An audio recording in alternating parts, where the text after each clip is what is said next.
start the interview here. So if that guy, if you can start the stream intro, please, and thank you.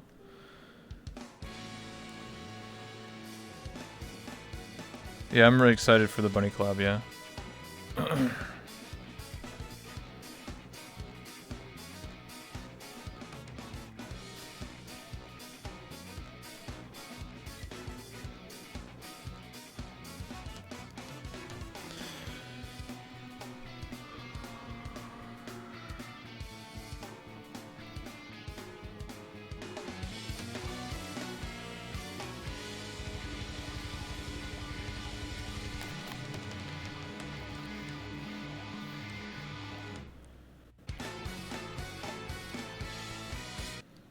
Hello, ladies and gentlemen. It's nice to see everybody. Welcome. I'm your host, Owen Rebel, back again for another interview. Hopefully you guys enjoy it. Just a quick reminder, if you don't know, in the command, or sorry, my stream title, in the commands, it's estimation play guest with an S. If you're ever curious who I'm going to be interviewing tonight, that's the command for you guys to check out the channel. Also, Twitch has a new update, so in the stream title itself, it says @WingmanDraws, so technically speaking, if you just click on the stream title and click their name, then you can just go directly towards their channel, which is pretty sick. Thank you, Twitch, for making that an actual feature. Also, if you have any questions throughout the interview, you can just type estimation plate questions with an S. That links you to a Google document. You can type in your name, type in your question. So if you're ever thinking of a question now, then, you know, when we come to it in about like an hour or so, then we can get to your question as well. But without further ado, let's introduce our guest coming from behind the curtains, WingmanDraws.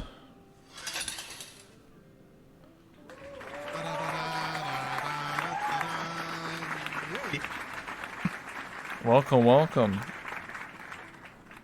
If you'd like to sit next to me. Sure can. I even prepped a special chair for this, straight out of Walmart. There we go. Walmart? Nice. Not IKEA?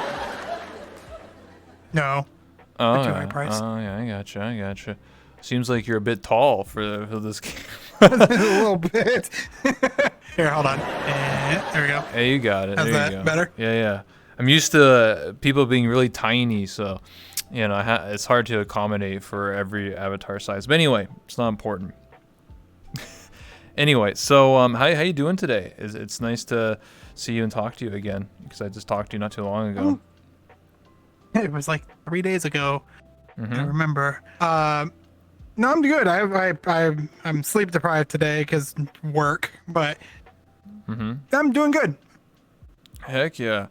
Okay, let's get right into it. So, one of my first questions I like to ask, you know, as a baseline, you know, we want to know, like, why is your name WingmanDraws? Obviously, the drawing part's because you're an artist. That's understandable. But why Wingman? Are you, like, picking up people, helping people out the bar? What's going on?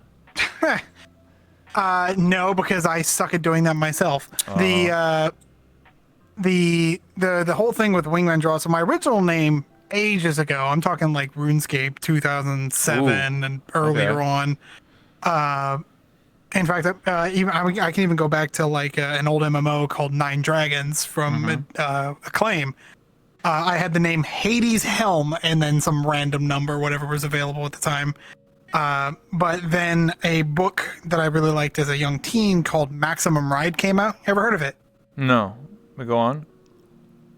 It's a book about like bioengineered children with bird wings, and I really liked that. And so I was like, oh, wings. I am a man. Wingman. Cool. And after that, I just had the name Wingman in a bunch of stuff. Then once I started doing art, the name Wingman on a lot of websites was taken. Mm-hmm. So I just went, what am I doing? I'm drawing. WingmanDraws. Ta-da. That's the whole thing. Boring story, but it's the truth. No, it's an interesting one. I just always ask, because it's just like, how'd you get like your Xbox 360 gamer tag? You know, it's always an interesting story. You know, that's how I got my name. That was from like, you know, whenever that was, 10, 15 years ago. So it's always interesting. Back when you were fragging on the kiddies. Yeah. That's right. And Halo 3. That's right. Halo 3. I was a Modern Warfare kid. I actually never had an Xbox, so I couldn't do Halo. Oh, you're still PlayStation. I understand. Unless you're like, I am a actually, PlayStation kid. unless you're like, actually, I played on the Wii because the Call of Duty came out on the Wii, Black Ops 1, I think, or some shit. Was it on the Wii? It was, yeah. One of them was Wii U or some shit. Yeah, I straight couldn't up. imagine just that one kid who's got the the nunchuck screaming at getting fragged, just launching it into the TV in rage. Oh yeah, absolutely. And we get that with VR these days. You know, you play like the Creed boxing game, and then you're just like you're like punching your TV. You know, it happens. Do that in VR chat when one of those boxing worlds, you're sitting there boxing somebody and just see somebody's hand go flying. That's what Bill answered in my chat. The first Black Ops is on the Wii. I still got my copy. See, I knew it. See, I remember. Really?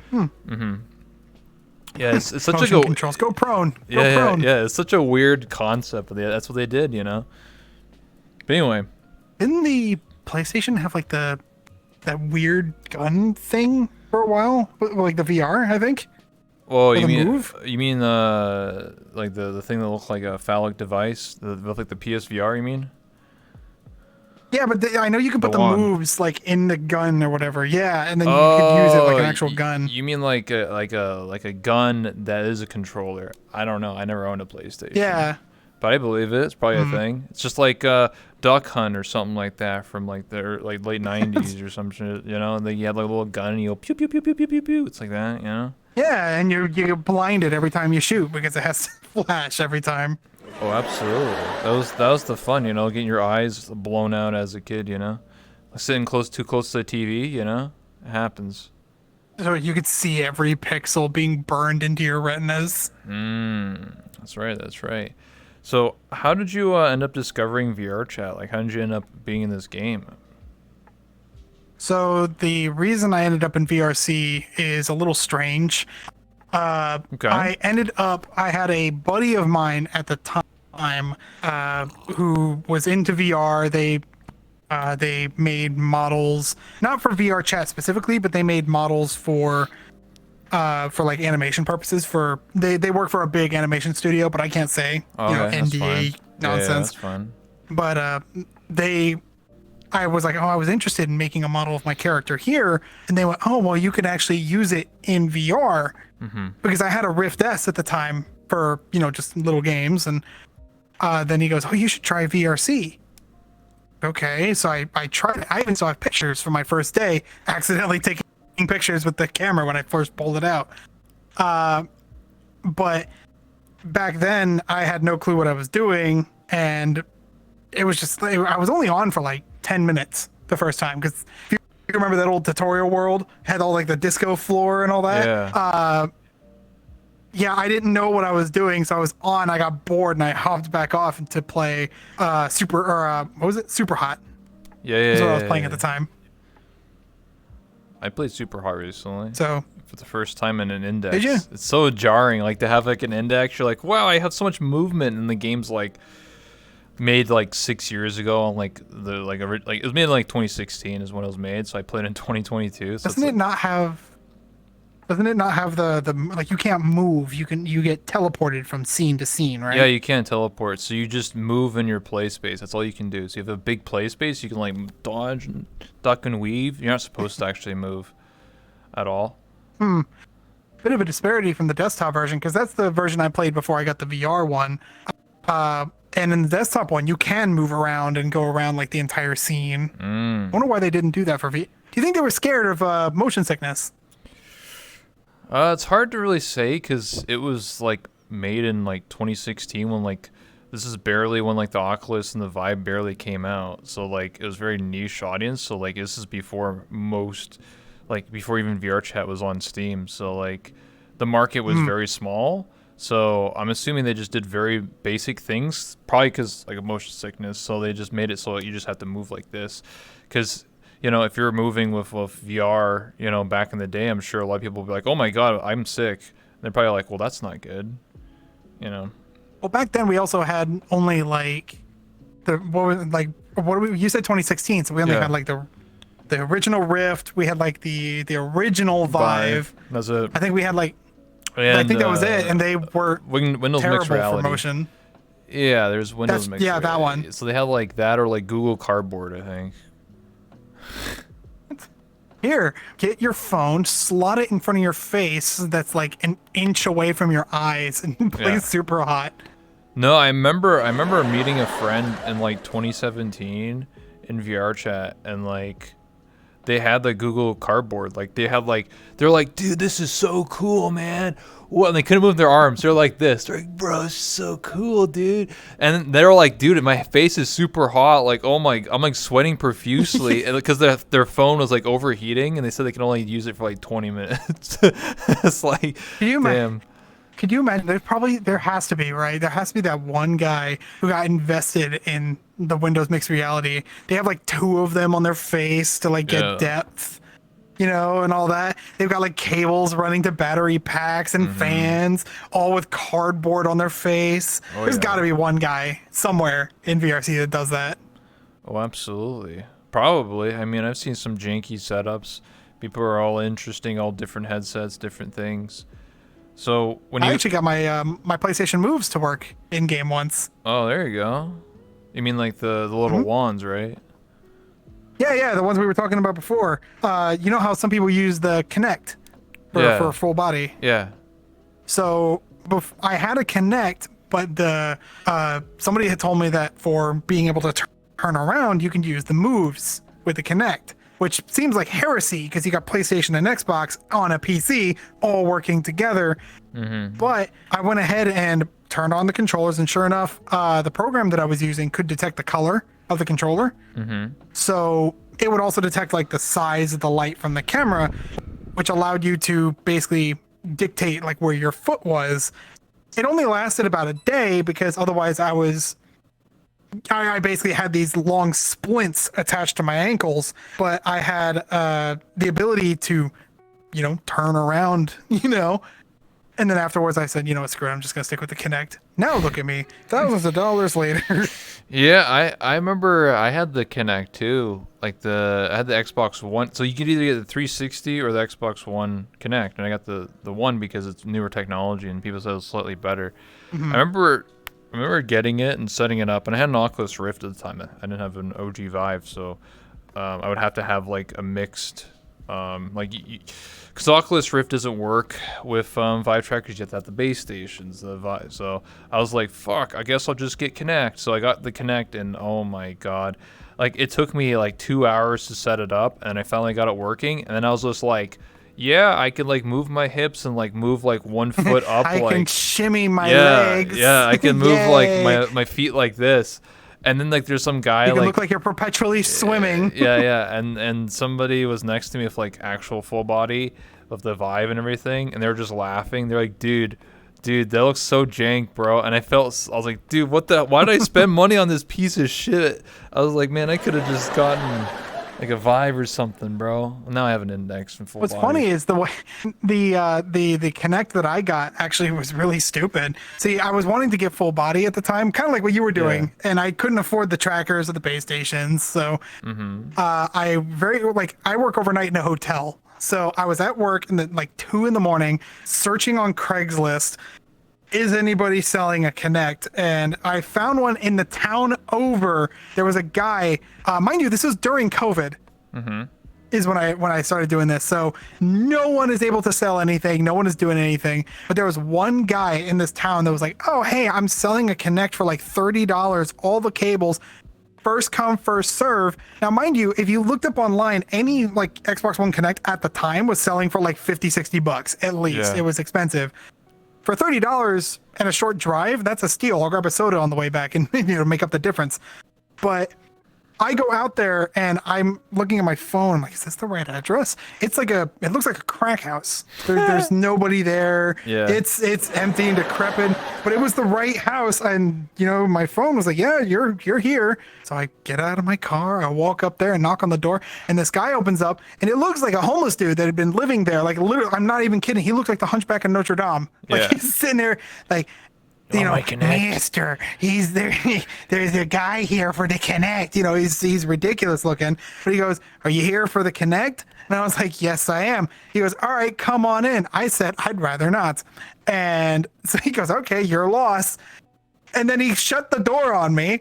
And then I'm like, okay, do I just wait here? What do I do? So he then came back about maybe 10 minutes later, and he has the Connect all sealed up in bubble wrap. And then he goes, here you go. And I was like, okay, here's the cash. And I thought that was it. And he goes, oh, hold on, here. He then comes back out and he has another thing of bubble wrap and he gives it to me and he goes, that also goes with it. Okay. So I go put it in my car and I drive and I stop at a gas station on the way back because I want to check it. Yeah. And so I unwrap it and Connect looks fine. All the cables are there. And then I take the other bit of bubble wrap and I open it and there's nothing inside whatsoever. There's none. Like, did the guy just give me bubble wrap as a gift? Did he just go, this goes with it. Here. Free bubble Take wrap. it. Pop some. Yeah, I guess so. I mean, I absolutely was cracking it, just because it's cathartic, but it was such a strange interaction. The guy was like, and I'm not kidding when I say he looked like, every stereotypical like Hunchback of Notre Dame style character. Hunched over, had a tarp like kind of jacket on. Yeah. It looked like his head was lopsided a little bit. You want my Connect? I don't need it anymore. You want my Connect? I don't need it. Here. I don't play Wipeout anymore. I don't play Madagascar Penguins on it no more. You can have it. That's what it seemed like. Yeah. Jeez. That's an interesting story. No, I just ordered mine from I think it was Amazon or something because you can just look at used ones. You did the smart option. Yeah, but it cost more. It was like $100. Fuck. Jeez. Yeah. You want mine? You can have mine. No, I'm good. Me too. No, I'm fine with my Index. I only used it like 3 or 4 times, and it just so janky. Like, I was using it, and then it was just annoying to operate. And then I was immediately like, wow, I had to like go for this like loop, like all these jump for these hoops just to make this shit work. And then I could just buy I was contemplating buying a Vive. I should have bought a Vive originally, but it was like $200 more than the Oculus Rift at the time. So I was just like, do I have to wait another $200 or do I get like VR Now? So I wanted VR Now. So Did you try the whole thing with the Rift and getting the trackers to work with the Rift? Or did you skip that? I think at some point I did try that because I remember I did get Index, but I'm wondering, did I get the base stations before I got the Index? I can't remember. I think I did because I remember at one point I do remember setting up the base stations and then having the Vive trackers and then doing I think I did do that for a little bit and then eventually I got Index and just tossed that Oculus back into the closet. It's a pain. It's a pain. It was so weird because I had like base stations up here and then I had base stations that were just really low to the ground. You're just looking at my legs and I'm just like, what am I doing? It's like some science. Wait, you had 4? You had 2 up top and 2 down below? Well, it's because 2 of them for the Oculus and then 2 of them for just the true. Vive. Because I was that janked up. I think the Rift S fortunately just has the camera set up, so I only needed the 2 for the trackers on my hips and feet. Yeah, we were in an interesting time back in the day. Now I just got an Index. I got 4 base stations. I just put the We're full spoiled. body. Yeah, I mean, now there's new technology. I don't know if you heard, but the Vive is making a new tracker coming out later this year in like the fall. I saw that. And it's going to be a tracker / base station all in one. It's got like all the little cameras and stuff on it, so it like self-tracks. Exactly. Though I heard the battery life is only 2 hours on each of those trackers, so you would have to have some battery That's pack. not good. Yeah. That's not good at all. Oh, well, if you don't want to have base stations, it wouldn't be for you and I. It's for like people that I would say it would be for people that have like a Quest 2 or some shit like that or never had full body. I was about to say, are we going to get Questies in VRC now, like full body setups? Yeah, because current day you would have to buy base stations like 1.0, 2.0 and then do that, and probably a lot of them are just like, that's stupid. So they'll just buy like the tracker / base station method, and the headset only lasts 4 hours anyway, or whatever how long the Quest lasts for. It's a couple hours. So I could see the market being for that because there's like, Quest 2 is the most popular headset, so it makes sense. Well, I thought there was talks of the Index 2, quote unquote, Yeah, in that is works. true. Yeah. I mean, there's been talks for that for a Hopefully while. that'll surpass it. Yeah. There's, I'm hoping, Gaben comes out one day. He goes for the pearly gates of heaven, and he just goes like, Index 2 with Ricochet 2, and you're like, oh shit, you're like Half-Life 2.5, and you're like, oh hell yeah, dude. And you know for a fact that once he releases the Index 2, that's it. The Index brand is done. Or there is no 3. Yeah, they'll just call it like something else. They'll call it like Valve Headset 1. Yeah. It's going to be the Valve Thumb. Valve Thumb, yeah. Index, thumb, pinky. What other fingers can we go with? Yeah. Well, I'm just hoping that if they ever make an Index 2, whenever that happens, I'm hoping it has eye tracking at the very least, and it has just better. I think the patent says it does. Okay. And has like bigger, like the big thing right now is we have finger tracking, but we don't have finger splaining. So like you'll be able to like do live long and prosper, So if we can do stuff like that, then or like be able to cross your fingers, that's another thing. To be able, I don't know if it can detect that would be good for the sign language community. Yeah, it would be. I just don't know if they can. The only time I see that like actually working is if people had like the VR gloves, which is almost like the Power Glove from like the 80s, where it's like an actual glove you wear, and you're like, ooh. Don't those run on like cables like that run up to the glove, and when you bend your finger down, it'll like pull on the cable to like tell you how far it's bent? I wouldn't know. I just know that like there are older versions that look like some science contraptions, like some big like heavy machinery. But the ones I saw recently at what was it, CES or something like that? It's like a convention every year. They show off like new VR technology. The ones that are like coming out, they're still like very expensive. We're talking like thousands of dollars for these, but it's just like a pair of gloves that you would wear in the winter essentially, and it has all the wires on it. And I think it just connects like on your back as like a battery, like a little belt for the battery, and then pretty soon we're gonna need like battery pack backpacks whenever we go into VR. Yeah, I mean there's well that's like the screw anybody who wants to sleep. What's it called, the Tesla suit or whatever it's called, which like the haptics, that's basically what it's like. Or there's the newest one, I forget what it's called, but Thrill made a video about it. It's so weird. It's like a suit you build yourself, and it looks like you're like turns you to like almost like a T-Rex. Like you have like a skeleton like spine on your back, and then like every time you walk or move, it like moves in the game, but like it's like some science contraption. You're like, what in the fuck? Like this is like some like Ready Player One suit or something.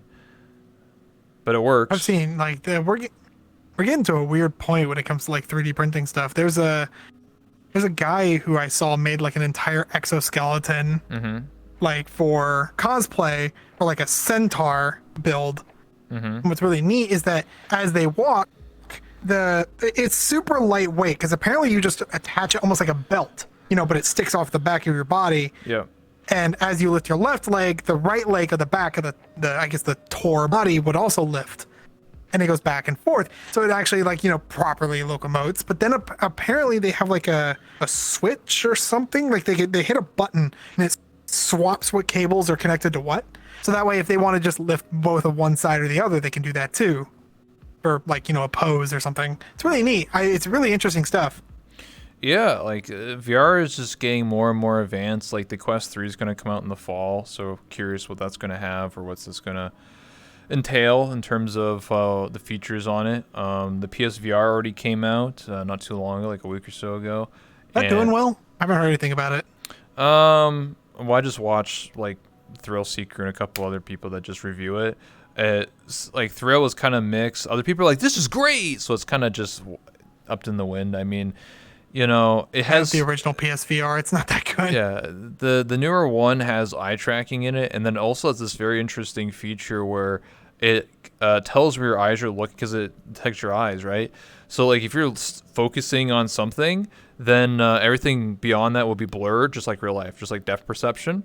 and then and that saves on memory, and that saves on rendering and like just computing power, so it doesn't have to render everything. It just blurs everything that you're not looking at, but you couldn't tell because your eyes are, so it adjusts in real time. But if someone's like watching, like if you're like streaming with the PSVR 2, it's I guess a bit jarring because like you'll see everything else blurred except for what the player's looking at.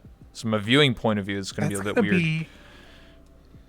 From a technical standpoint, I'm genuinely curious on how this works because I don't know if you knew this about how the human eye functions.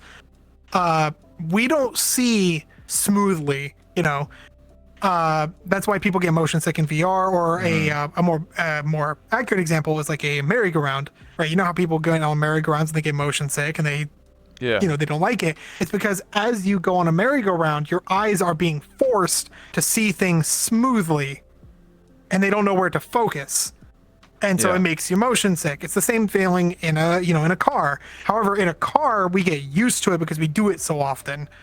We drive so often. VR, very much the same thing.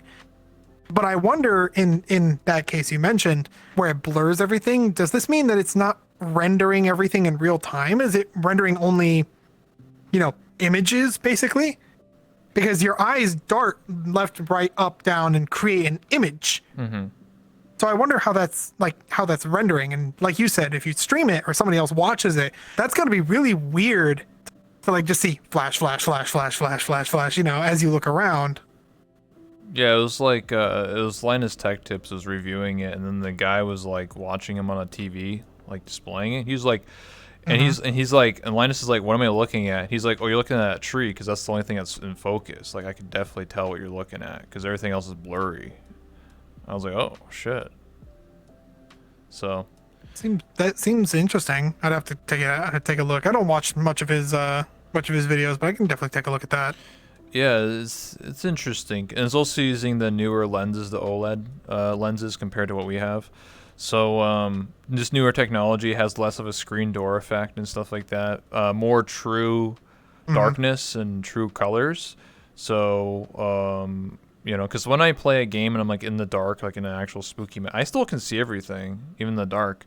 Classic examples when I was playing like Five Nights at Freddy's VR, which I only did once because fuck that. But when I was playing it, I also went in the game not understanding anything. So you're supposed to use the light just to see if the animatronic's there, but because I'm in the index, I'm in VR, I can just see in the dark. You could just see it. Yeah, so I don't have to use the light. So I thought, like, why? What the hell? But on the new OLED, if you set it up right, it would be true darkness where you actually would have to use a flashlight or a light to actually see. But because I have brightness on the index, it's not true darkness, so I can actually always see in the dark slightly.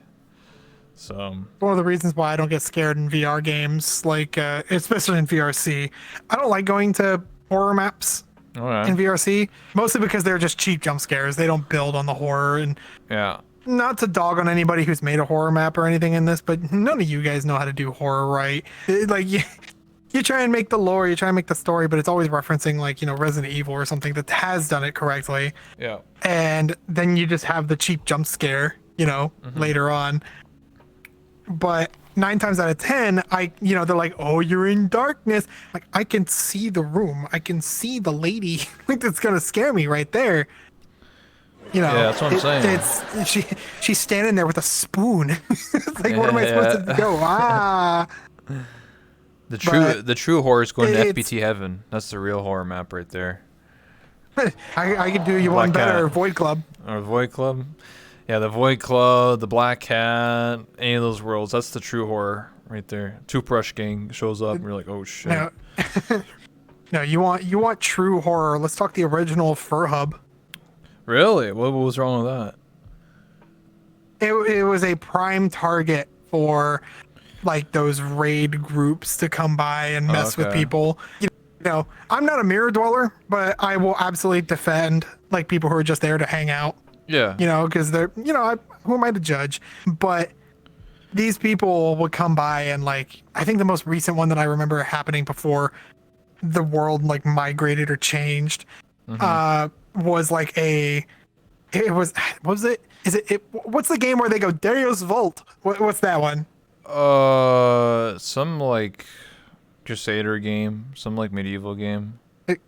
Like Chivalry, something Oh, like yeah, that. It's yeah, like, yeah. That's what you're thinking of. Yeah, Chivalry, or it's probably that and one. they're Yeah. like, Deus Vult, Deus Vult. Well, these guys came in wearing outfits that look like that, and some of them were saying Deus Vult. But the other thing is that, you know, furries do get a lot of targeted hate just for existing, and so they started doing, you know, that. And so it's just the common thing where people are like, all right, I guess we're going to a new instance, or they'll do the thing that I love doing, which is messing with them to the point where their brains stop working. Okay. Yeah. And so That's the one. it gets Yeah. really weird. The one thing that's interesting is like a group of furries made their own hub, you know, because like back in the day, when I first loaded into VRChat, it was a public instance and it was called VRChat Hub. And, you know, that's where you would spawn into the game. Nowadays, they just made like an own private instance if you're a new player. And then I noticed. I mean, I remember the original comedy club. Yeah. And nowadays, you know, we just spawn into that private instance, and it's like kind of defeats the purpose of the game because you're like, what do I do? How to make friends? And unless you're running through a random portal or someone teaches you. But it's interesting that like communities in VRChat have made their own hubs. So, like there's the fur hub, there's the Japanese like community and stuff like that. So it's interesting because I haven't been to the fur hub in years, but I remember when I went there, it had like avatar like craters around the rim, and then it had like the gallery room, and I was like, dude, what the heck? This is like super advanced shit. Like, why doesn't VRChat have this?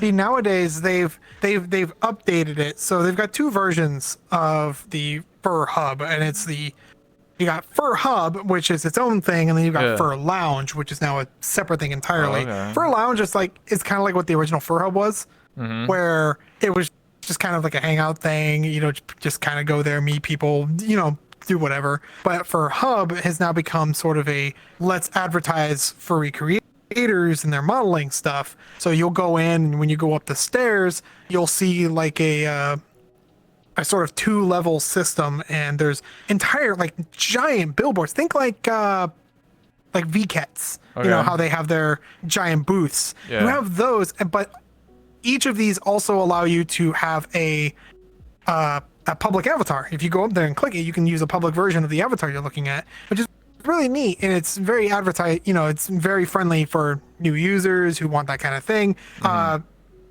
They're not my thing necessarily, a lot of those avatars, like design wise, but there are some that are like genuinely innovative, and it's really nice to see those creators get somewhat of a showcase, you know, so that everybody could see it. I wish more worlds did stuff like that, you know, not just here's a pedestal, click it and hope to get a good avatar out of it. I get what you're saying. I mean, that's why I run these avatar showcases. That's why the next one's April 18th. I have a furry category. I've done it since December, and we highlight a lot of furry creators to show off their avatars literally for sale. And some people are like, "Damn, that's a pretty sick avatar." They're not just like a lot of the creators make their own, like their own bases and stuff like that. One was in my chat earlier, Zinfia. She made a red panda, and then we had a really popular one called from Rice. So her model's called Baller Fox. It was like pretty popular because it has like more cutesy vibe, and so people are like, "Damn, that's a cute avatar." So we have a bunch of creators like that. We also have like Vaughn, who makes like the Vaughn Goblin and the bat and stuff like that. Yep. So yeah, so I don't know, it's something different because I feel like I wanted to do a showcase to show off different avatar creators. You know, we have avatar like anime and robots and furries and, you know, everything in between. So You got every color of the rainbow. that's right. Something for everybody. But anyway, back onto my questions here. Yeah, go for it. Have you ever surprised or scared someone that they passed out or they hurt themselves? Because obviously, if you don't know, WingmanDraws does do the memes, so they have like meme avatars and animations. So I'm ever curious, like, have you ever like scared someone or had someone like pass out because they like didn't expect you to like show up and like you know? So the difference here that I have to clarify before I answer the question, most of the stuff I do nowadays is effects, props, and toys on top of breaking Unity on the Okay. side. Unity cries whenever I open it. Here's a fun fact. My Unity takes 25 minutes to open. The thing is, yeah, my project's that big. It's over 75 gigs. The thing is, though, is that before I did this, I did a lot of, meme stuff. A lot of people started learning about me from there. The unfortunate thing is, at that time, too, I was using memes to, like, learn Unity, to pick it up and see what I could do. So things were a little different. They were a bit coarse, to say the least. They were very rough around the edges. There was a moment, and I actually have video of this somewhere on my computer, where I was doing a bit where you've seen this avatar before. I have the avatar with the really funky faces. Oh yeah. And back then, this is before contacts was a thing. There was no particle drivers were a thing, but that didn't quite work here.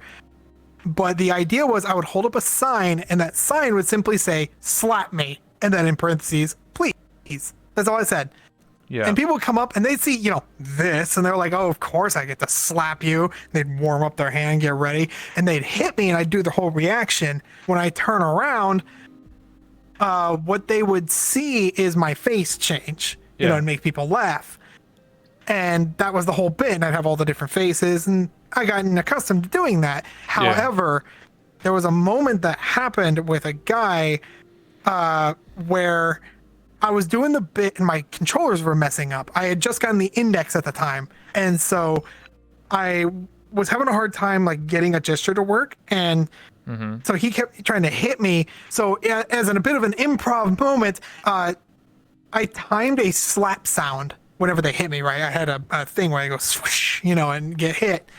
So I reacted by slapping him back. It was just an improv little moment. The dude got so into it at that moment. He took his headset. He meant to do that thing where you can 180 the headset. Yeah. And then he just stands there.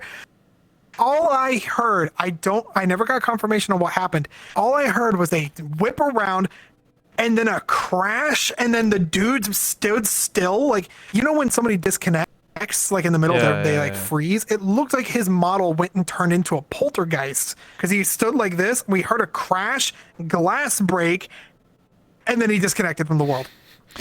Holy shit. Just gone. You slapped him too hard. Now, I believe he tried to reach out to me later, like way later. And he's like, "No, I'm fine. Everything's good. Whatever." So he's fine as far as I can tell, if that's the right guy. In terms of making people pass out, though, I had one recently. I have an avatar that's a weeping angel from Doctor Who. Yeah, I seen it. And for those who don't know, the gimmick is you look at a weeping angel, it freezes in place. The moment you look away and look back, it will be, in a different position or closer to you, or maybe even trying to scare you. Yeah.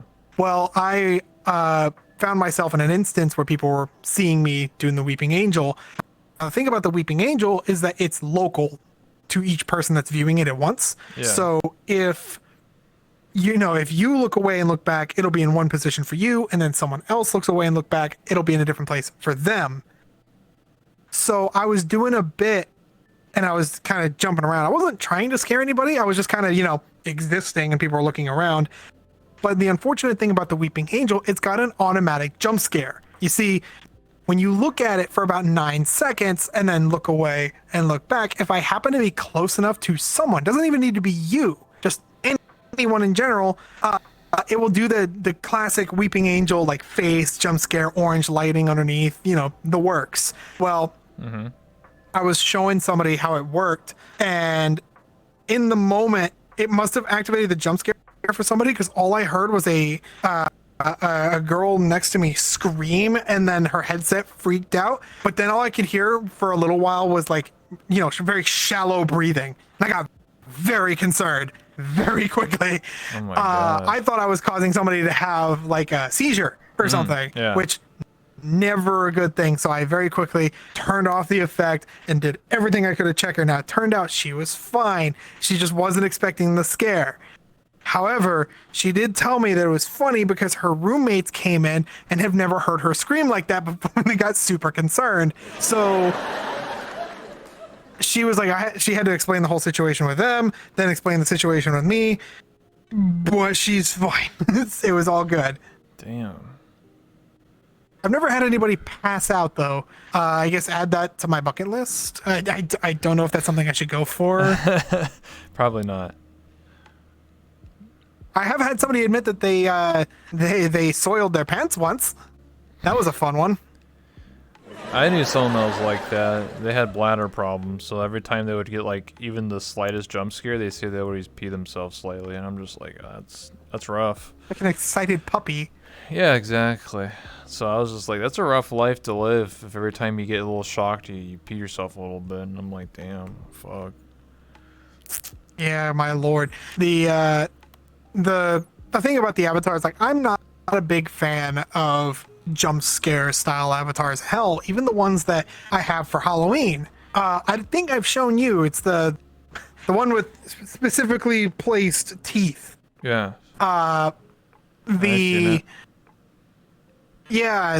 thing is with that avatar is you've seen it that avatar has a build up. You know, it does do the scare, but even the scare itself isn't a jump scare. I come out of the darkness as opposed to just appearing on your screen. Yeah. And I think that's something that a lot of people miss out when making like scary horror avatars, because it reaches to the core of the person more when you can instill a fear that isn't just, oh, he's gonna get me. You know, I think I've seen 3 whole avatars other than my own that have done that in the past. There was one that did a recreation of I don't know the name of it. Somebody's probably gonna find it. It's called like Elevated or something, where it's a horror game of going from floor to floor to floor. Okay. And you have to put these like post-it notes on doors. Now this was back before context was a thing, so it was mostly a cutscene. Okay. But the thing with the cutscene is that as you would do it, it would, it genuinely made you feel scared because the person is controlling, the avatar, so they are doing it in time. And it actually, like, there's no actual scare, but you feel like there's going to be one the whole time, and it scares the crap out of you when the thing actually does happen. And it's a build up, but the actual thing at the end, I'm not gonna spoil it in case somebody knows that this avatar exists. But it was literally just a like gotcha moment at the very end, and I love that. I love that feeling, of that build up and that time that it takes to develop, a sense of some emotion, and not just instantly like, oh, I scared you, haha, that's it, boogie boogie.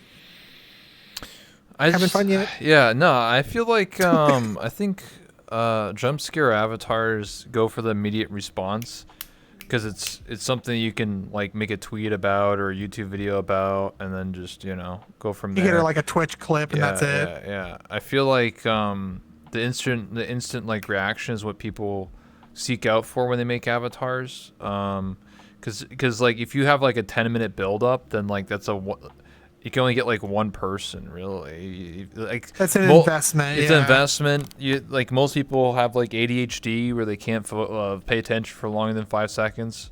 They're like, oh boy, do I know that one. Touch things, click the button. They're like, huh? So that's why. How many times have I pulled up an avatar with a contact on it, and the people see their button, and before I can even explain what the button does, they go, "Ooh, button," and they press it. And it just ruins the whole thing. I'm going to make an avatar that's going to do that just to test people. It's going to have a button, and it's going to look official, but if they press the button, it just turns the screen black. Just for a second, but it's just like, doo-doo, doo-doo.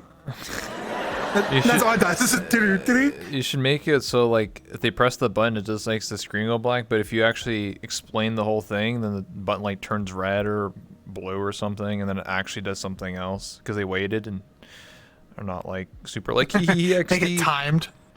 Yeah, they get timed based on how well they're. It's like don't touch the button, and then they're like, okay, press it, gets black screen. If they wait long enough and you get to explain your spiel, maybe it like spawns a birthday cake or something. I don't know. That sounds like a fun avatar to make. Simply a button that says "Don't touch" and it has a timer, and you it counts up, and the longer it goes, when you press the button, something different happens. Yeah. Depending on how long you waited. With a bigger reward, the longer you wait. I wonder who could wait the longest in an instance of just that one button being there. I mean, granted, I'd have to sit there too, Yeah.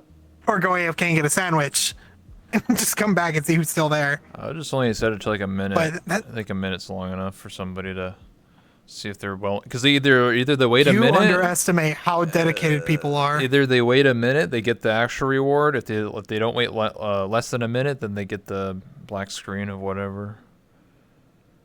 I would do like 10 minutes, I think would be my limit. Because there my. are people, I'm not joking, that Weeping Angel avatar I mentioned, there are some people who will stare at that thing and they will never move.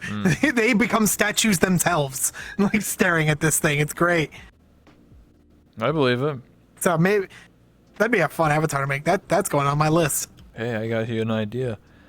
What's the most complex model you've made for a gag that you enjoyed? Complex in terms of modeling or complex in terms of Unity?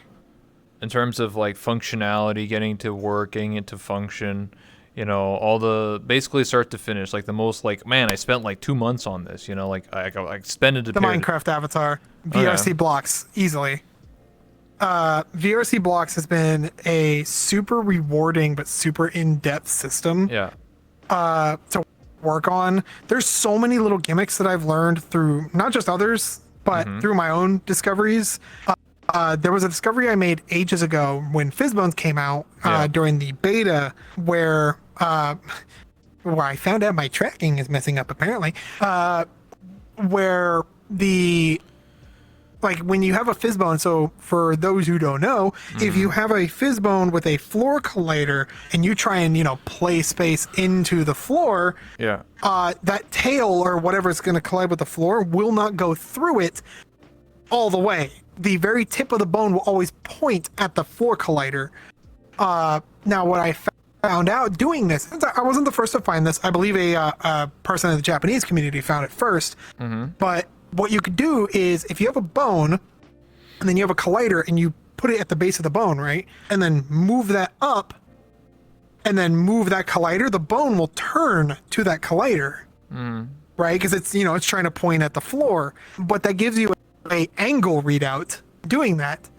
Well, guess what? If I attach that collider to my hand and then put the Fizzbone there and do this, I can now tell you what angle my hand is at.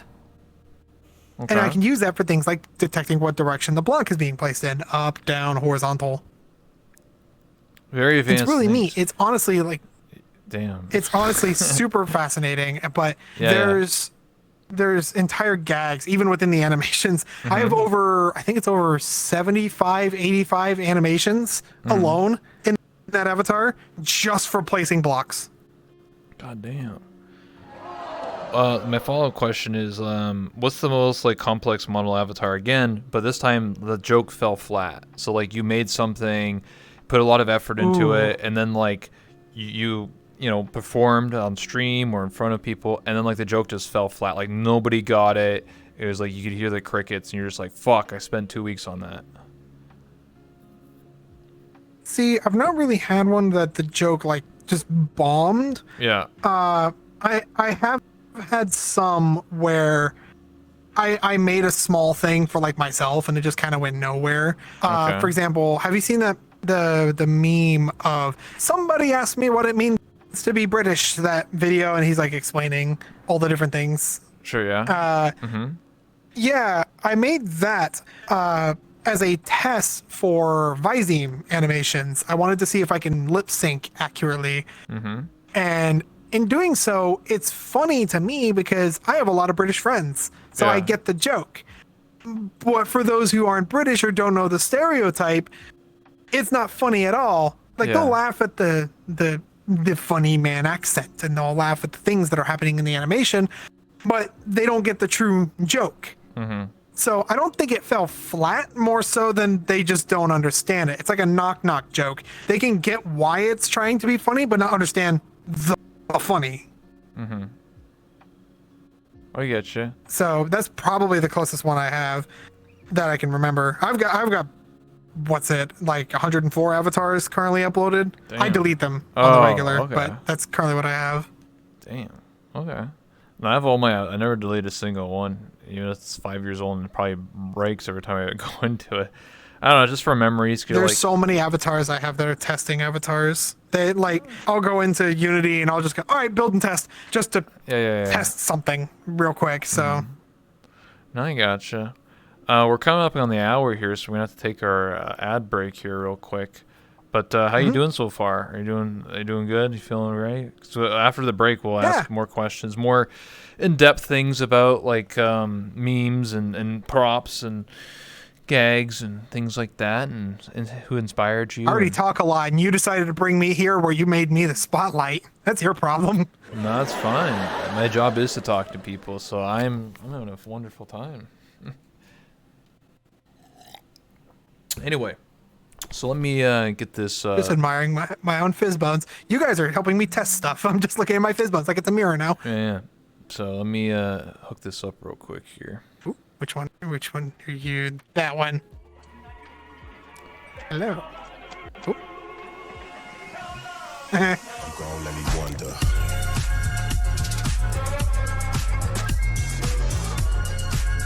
Yep.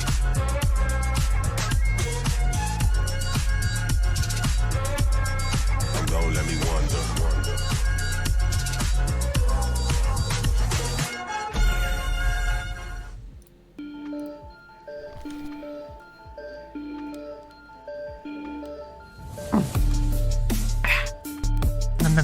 Nom.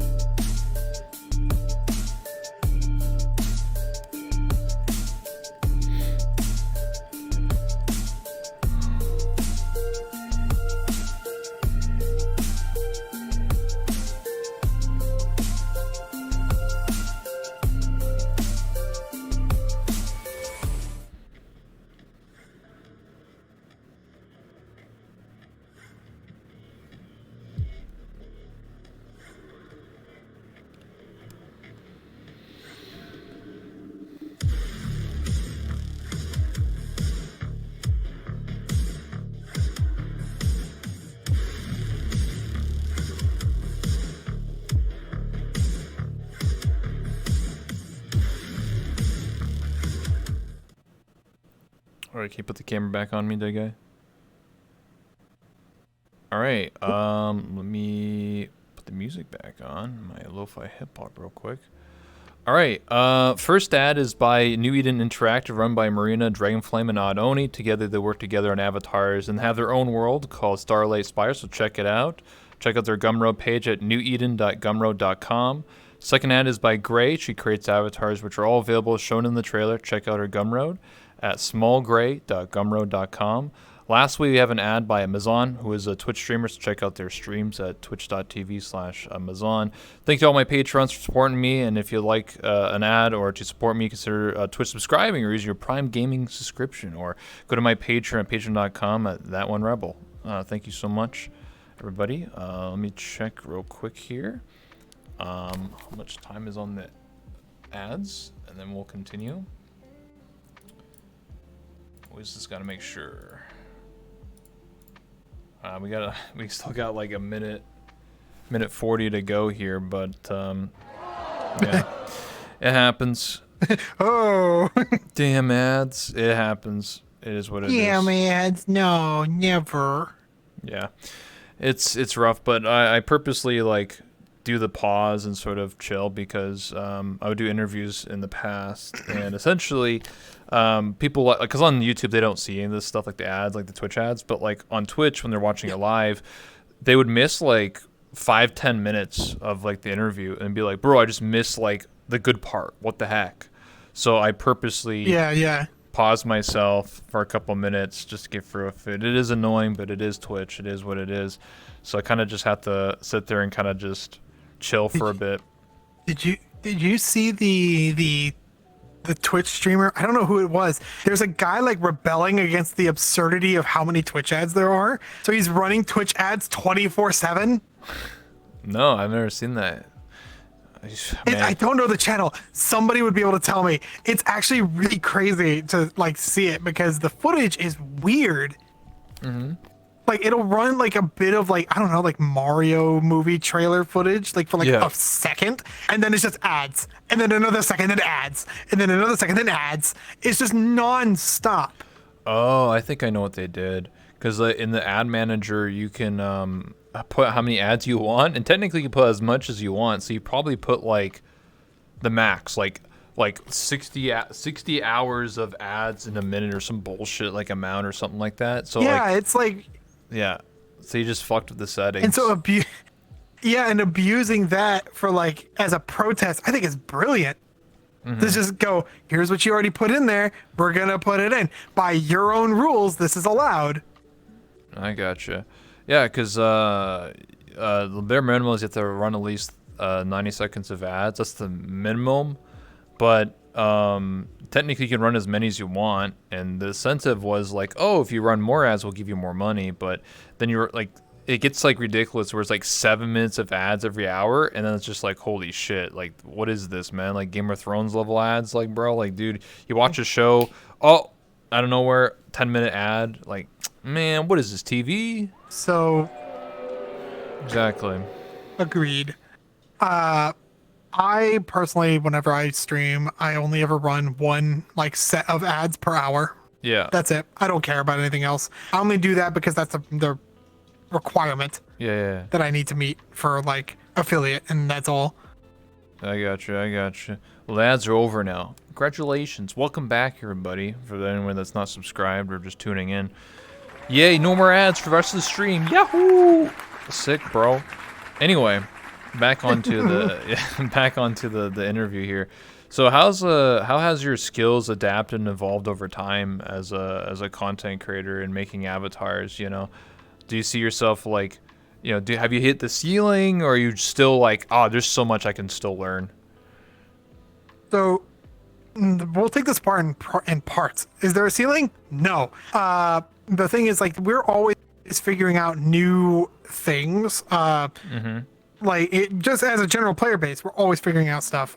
We found out as a player base recently how to use something that VR Chat gave us access to make colliders global with everybody. Now, granted, this only lasted for like, 3 days because VR Chat patched it out. But Yeah. that shows that there's always something new to be learned and found out. We're all like, for those of us who make avatars and special effects like I'm doing, or other stuff such as that, we're game developers. And if game developers can make, God of War, who says I can't do something similar or things that are similar to God of War on an avatar?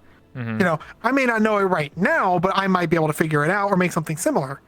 But do I think I've grown? Absolutely.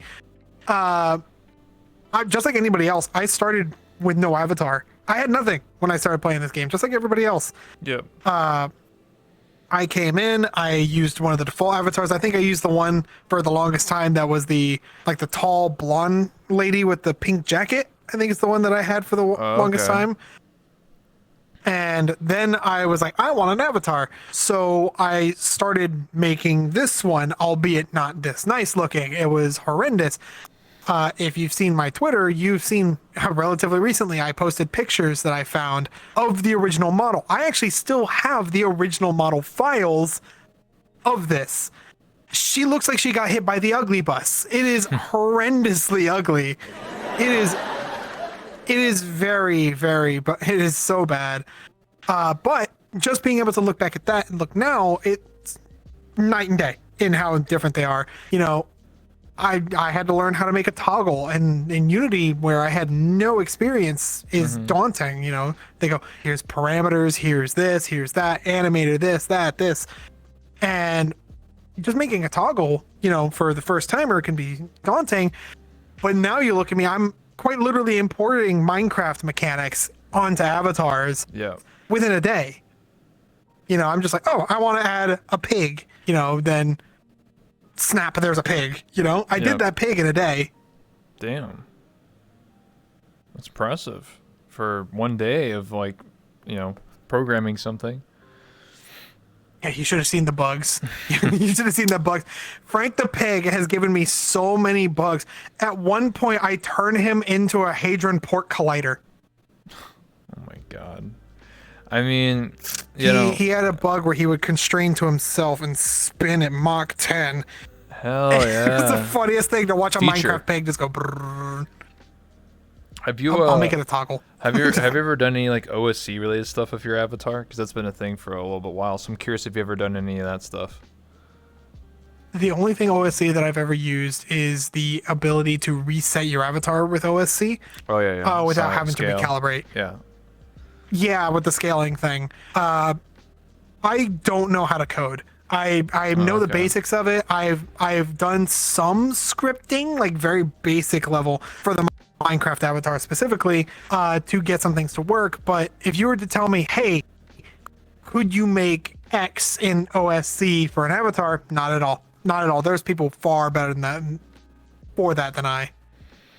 Yeah, it seems like it's very like niche within a niche, because OSC is interesting if you know what you're doing, like programming wise.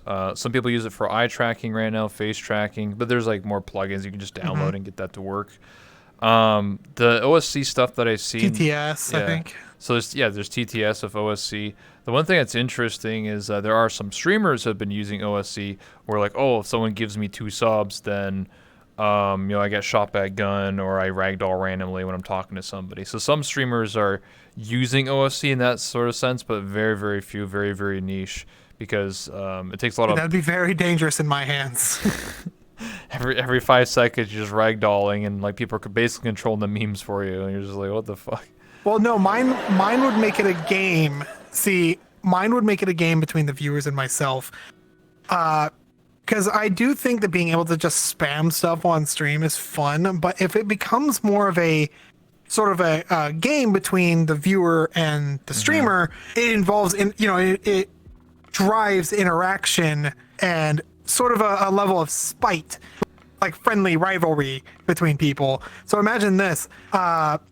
I can make a system that is randomized in its movement, right? So I can have, say, a circle in front of me that moves randomly, but it'll always be in front of my head.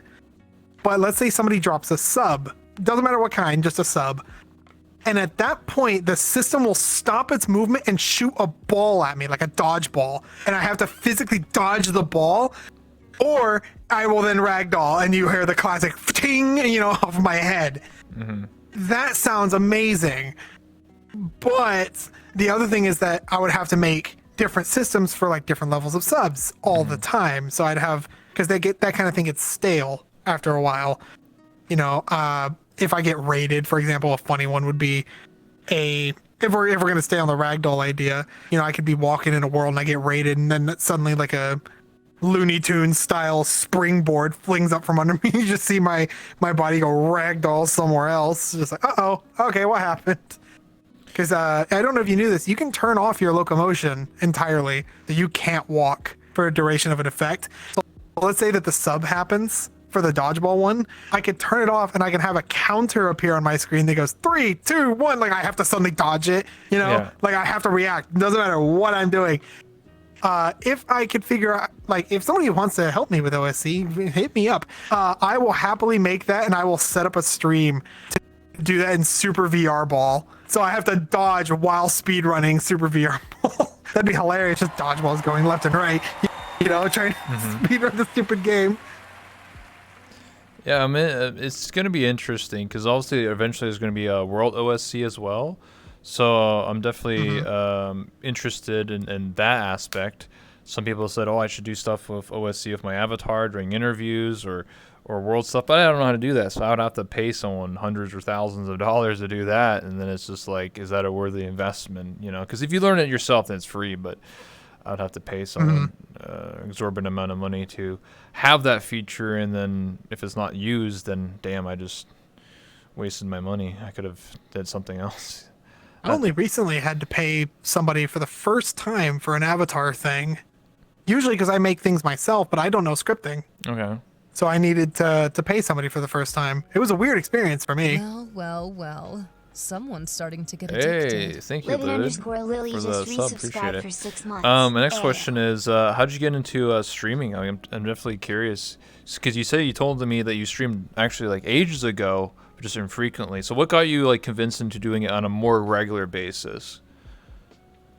So my very first stream that I ever did was actually on one of my birthdays. I think it was on my 22nd or my 23rd birthday.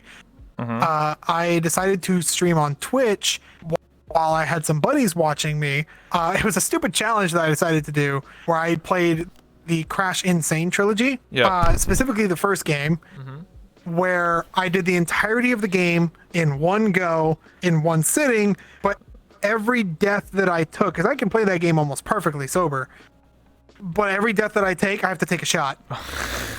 Okay. And here's the problem. I didn't take into consideration the way the Insane Trilogy differs from the original game. Because in the original game, if you, let's say you get to a secret area and you die in the secret area, yeah, that'd be a shot, but I wouldn't have to do the secret area again. I just continue on. However, the Insane Trilogy allows you to retry them over and over and over and over again.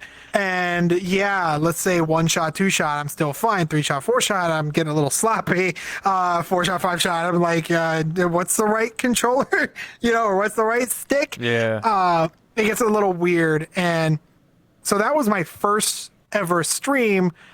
And at that point, I realized I had fun. Even if I only had 2 people that were there and they were friends of mine, it was still fun. And I had people there to hang with me as I play games. And so over time, I started trying it more and more and more. I am infrequent in it because of my job and, the art and having to take time to make the models and all that. But the times that I do get to stream, I have a blast, So I love having people there to just hang out. And, you of all people know that when you're there, they're not there just because, haha, funny streamer. They're there because of you. They're there to hang with you specifically.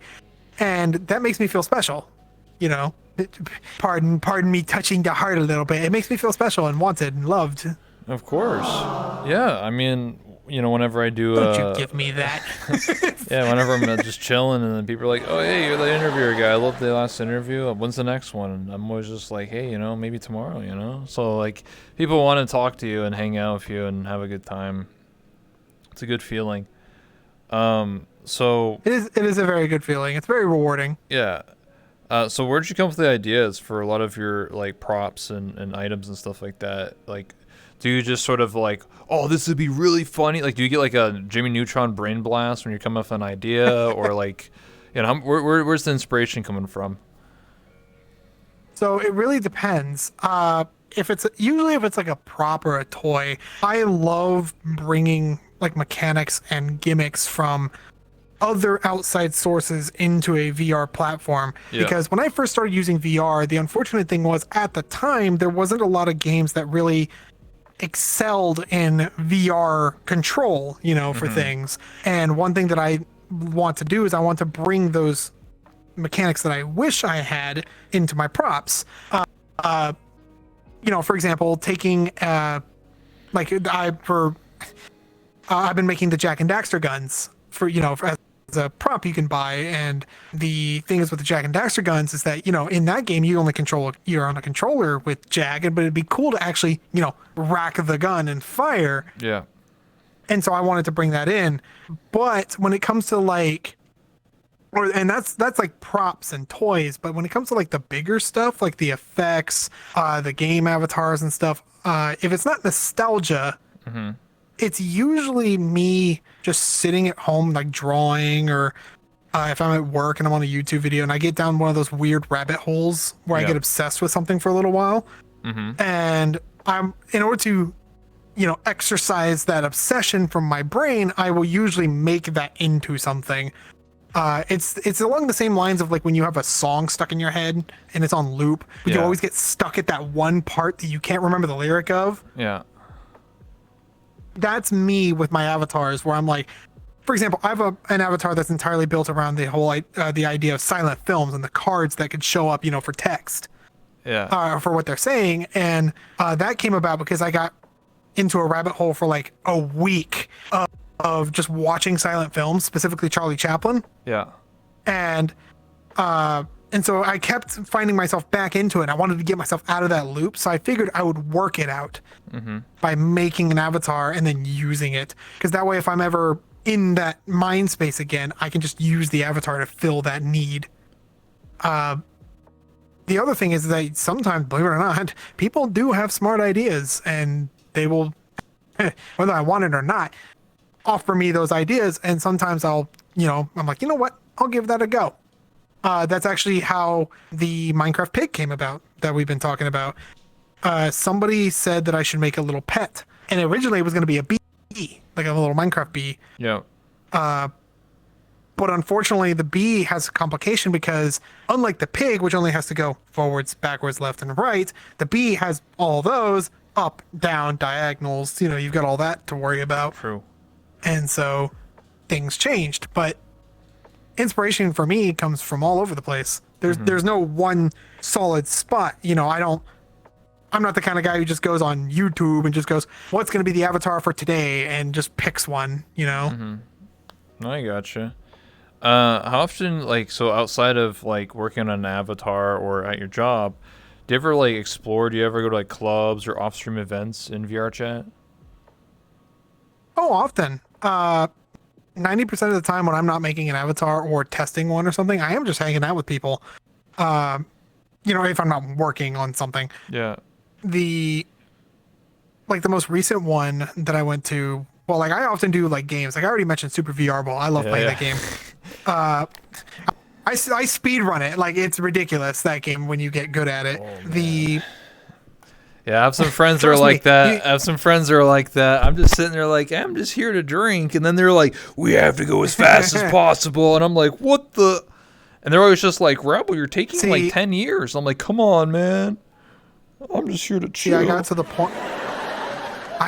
point in that game where this is around the point where the horizon adjust thing came out, so you can flip your view. Do an upside down. So what I told people in my Twitch chat is I said, if we reached 100 subs or 150 subs or whatever the goal amount was at the time, I will do the entirety of Super VR Ball upside down. Because here's the challenge with that. Not only, and I did it, I did complete it. The thing is that the controls, when you're upside down in VRC, you'd think it'd be straight, just your vision is upside down. That is not the case. As you go, left and right are reversed, and then depending on if you're looking up or down enough, your forward and backward will also be reversed, which VR Ball unfortunately has a lot of you looking up and down. And so the really doing it normally, not that difficult. Here's the thing about speedrunning, though. There are shortcuts everywhere. Some intentional, some not. Yeah. So I told my chat, if we met this goal, I would have to go for the shortcuts. Upside down. And I damn well did it. It sucked, but I did it. It took me 2 hours. Normally it takes me 15 minutes to beat the thing. But in terms of other worlds, exploring around and stuff, I don't do a lot of exploring on my own. I'm a very social person. I'm a social butterfly. My battery recharges just by interacting with others.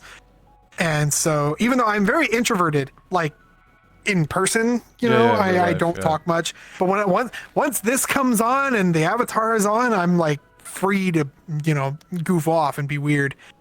But I don't like being in a world alone. I don't know why. I like sharing that experience, that initial wonderment, or the immense disappointment.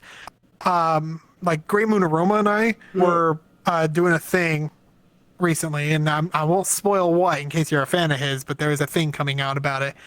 But we were trying to find a world to record in, and there was a really funny moment. We were looking for a pirate ship, and I thought I had one, but when I clicked it, this world was so horrendously bad. You load it in, and for some weird reason, you go in, you think, okay, pirate ship, right? At least get the ship right. Yeah. We loaded in. It had half of a ship and a mirror to make it look like a full ship. Oh my god. What? I have never seen a world do that before, where the guy just gave up halfway through. It was screw it, mirror. And then we found out we can go around the mirror. And oops. Oh, there is a there's a full ship here the whole time. It's just this dumb mirror sitting there. I don't know why. Mm-hmm. But yeah, I don't like my favorite kind of worlds to go to if I am going to be by myself are usually like very artsy worlds. I love seeing the design behind things. If you've ever been to those mochi animation worlds, those are like my favorite thing because it's super simplistic, but it's very, very beautiful to watch animation in its purest form. You just have particles that are one type of particle that's just moving with types or to the beat of the music. That's it. That's the whole thing. It's just it moves with the music and that's it.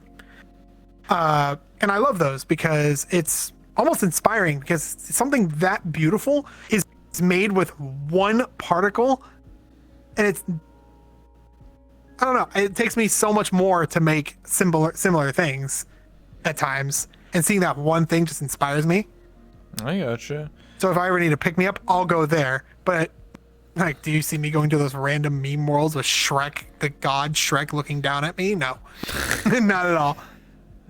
We've all been there. We all know those worlds exist. I remember those ones with like the Ronald McDonald one, where it's like a T-posing Ronald McDonald, and he's just like hamburger. I was like, what the heck?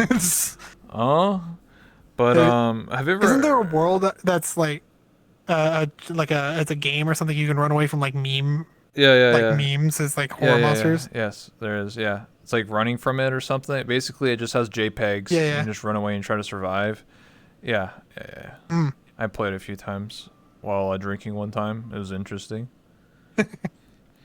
Seems like a theme for you when it comes to these games. It's like, I'm just drinking. I don't want to play the game. Yeah. When you get to 9,300 hours in 5 years, you gotta entertain yourself somehow. So then you get drunk, you get loose, and then you just start laughing at everything, and everything becomes funny. That's right. Have you ever had someone to surprise you with an avatar? So have you ever had someone like where you're where you are the viewer and you're like, wait, how'd you do that? Mind blown. Oh, it's almost every day there's somebody who has surprised me in some new way with an avatar.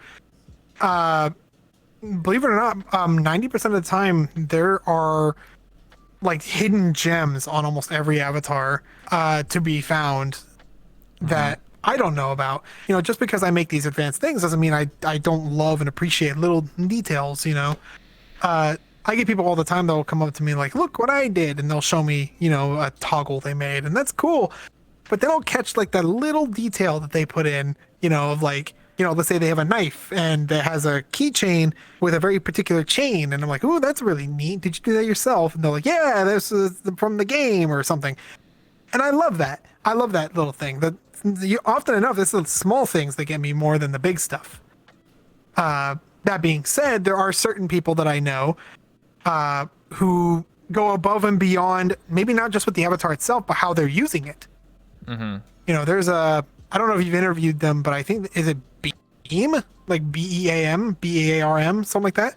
They're an avatar creator. I have them friended, but I don't talk to them that often. They do like role play stuff with their avatars, specifically Monster Hunter. They will role play entire Monster Hunter hunts where they are the monster, and they make these Monster Hunter, like the monster avatars, fully puppetable, and they're like 100% recreating the animations from the game. There's a monster called Brachydios, which I love, by the way, slimy punchy boy. The thing is about Bracky is he will... You mean Brem. Is that what you're talking about? Is it Brem? B-R-E-A-M? Brem VR? Like the fish lady? I believe so. Yes. Yes. Okay. Yes, I do know them. Yeah, and so they do these full like RP things, and it fascinates me because they're doing like... Because Brachydios has a very distinct skeletal structure in the game. Like he's almost like a T-Rex, but we are not T-Rexes, so I'm looking at it and watching him, and he's doing like the full motions, and everything looks like it's from the game, but according to him, none of it is animation. It's just him puppeting the thing, and that itself is fascinating. I should. I can barely puppet this thing. Yeah, I can clarify for a second. It's a she, but yeah. She. Apologies. No worries. I just wanted to clarify that. But anyway, yeah, they make some really cool stuff. They showed me not the Monster Hunter stuff. They showed me some like Titanfall or something like that. And like you could go into the suit and like control it or something. I was like, what? I could be the pilot. Yeah, they showed me that too. It's really freaking cool. They actually were the ones on the Jack and Daxter guns. They told me how they on the Titanfall their gun would like rev up. You know, the drum would rev up and then rev down. And I asked them, because I've been thinking about doing that for the Jack and Daxter gun. And they said, oh yeah, well I did this and this and this. And now while I didn't use that method, it definitely led me on to the method that I found. And that's the kind of thing that I love seeing from other creators. There's all kinds of different ways to do things, you know. There's not just one way to draw a circle. That's right. SpongeBob taught us how to draw circles in their own special way. Avatars are the same way. Yeah, absolutely. I found like you know, even just simple things like dissolving can be done by so many different ways of doing it, and on states, off states. Like there's so many different ways to do something. You know, and sometimes when I make a toggle or a menu or something like that, it's completely different than how other people do it. They're like, why would you do that? You should do it like this. So it's kind of, you know, it's just, there's a method to the madness when you make an animation or something like that. I've learned that, not with avatars, but with worlds. So I hired various people to work for me to make this world. And when I give the code to somebody else, it's like an alien language, even though they have like a master's diploma in programming. They're like, everybody just codes differently. Oh, yeah. So you can't like really just give one code to somebody else because it's not like universal. It's like that it makes sense to that one person, but not to everybody else. So I had to like have people like redo the code from scratch because like, well, I don't know what the hell this does. Like, I don't. It's like deciphering a hidden language. So. Yeah. There is a very common thing in avatars, and this is the funniest thing to happen because we've all been through it. If you make an avatar and have to help someone else or they help you, there's always that moment where you stare at them and you go, why did you do that? Why did you do it that way? Yeah. Even though it may be the correct way for you, for them, you know, it's their correct way, and things are different, and there's always that moment you butt heads against each other, like going, well, I did it for this, I did it for that, I did it for this. There is a common thing for I think I've told you before, I'm actually part of a group called VR Labs. Yeah, I've heard of that. And yeah, fantastic group. I highly recommend it. We recently implemented Chat GPT as a Discord bot, so you can actually interact with it. She's very sassy. Her name is Pooby. The thing is, though, is that group is constantly butting heads with each other because one person will do one thing one way and another person will do one thing another way. You know, there's always that moment where they clash, but when we clash, the cool part is that usually we find a better way for both people. I get you. Really cool to watch that happen. My next question is, if you were to make an avatar or a meme or a prop, what would it be about me? Like, what would you do if you had to hypothetically, you don't have to, I'm just hypothetically out there in the cosmos, if you made something for me, what would you do based off of my personality and what I do? So fun fact, I actually was planning on making something, but I ran out of time. Oh, shit. Yeah, Damn usually it. when I get invited to stuff like this, I tend to. Damn But what it. I was going to do was I was going to make you it would be a thing that you'd have to upload on your avatar. Sure. But it would be basically a way of throwing your voice around. Okay. Using a microphone. The idea being is that you'd have a mic and then you'd have a speaker that either you can just drop somewhere or you can control like a drone, you know, maybe on like a little propeller or something, I don't know. But what would happen is that you would speak into the mic. Yeah. And your voice wouldn't come from you, it would come from the speaker, wherever you put it. And I was going to say that'd be fun to have like, you know, pseudo interviews like out in the open. but it would also be funny because if you do the OSC thing or whatever, maybe a contact, somebody can like put their hand up to the speaker and just mute you. Be like, shut up. No more. Don't want this. Yeah, that'd be pretty funny.